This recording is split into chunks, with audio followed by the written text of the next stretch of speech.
All right, so this is the scales exercise. It's in the Google Drive.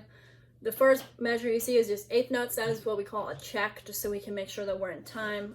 The pulsing and the communication thing applies through this exercise, and the second measure is just a 16th note check. So the first measure will be all right hand, and then obviously the second measure, is alternating hands, and then from there we kind of just do our natural sticking, how it feels. We can talk about that later. We will play this in all 12 keys, so all 12 major keys. You can, Google that if you are confused what that means. And we usually go through the circle of fourths, so we go through starting with C, F, B flat, E flat. You guys know how that goes. So this is scales at 80 beats per minute.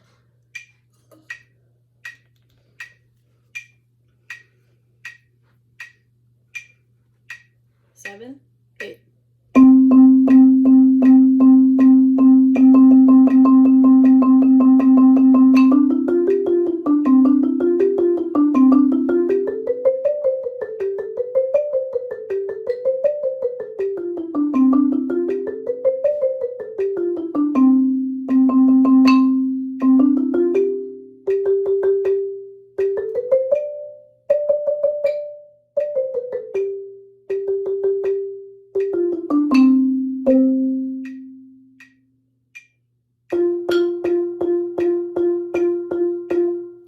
And so on. So after we play our downbeat of our octaves, whatever key we're in, we're going to shift to the next one like I talked about before. One thing to keep in mind with this one is obviously whenever we shift, we got to make sure that we are quick about it. So if we're at this tempo,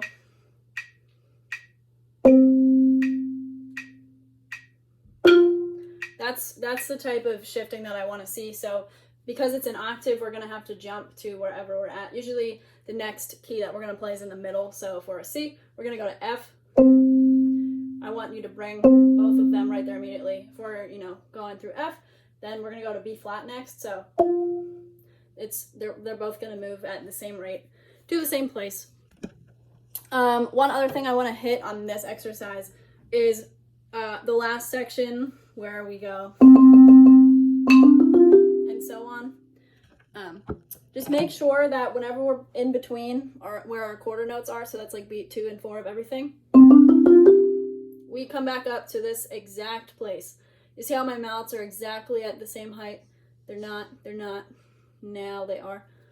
So that's important. That's a check within ourselves. That's a rhythmic check, and just a check a place where we can, physically, literally check in and look at the people around us to make sure that we're matching. I don't want to see this afloat.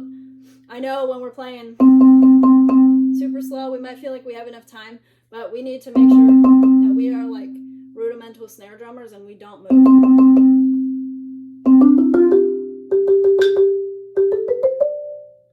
So every time in between each stroke, I'm coming back up. If you were to pause my video or take a picture in between each note, each 16th note, you would see that they're going to be basically at the same height. So that's what we need to aim for. So in this, don't float in between your quarter notes.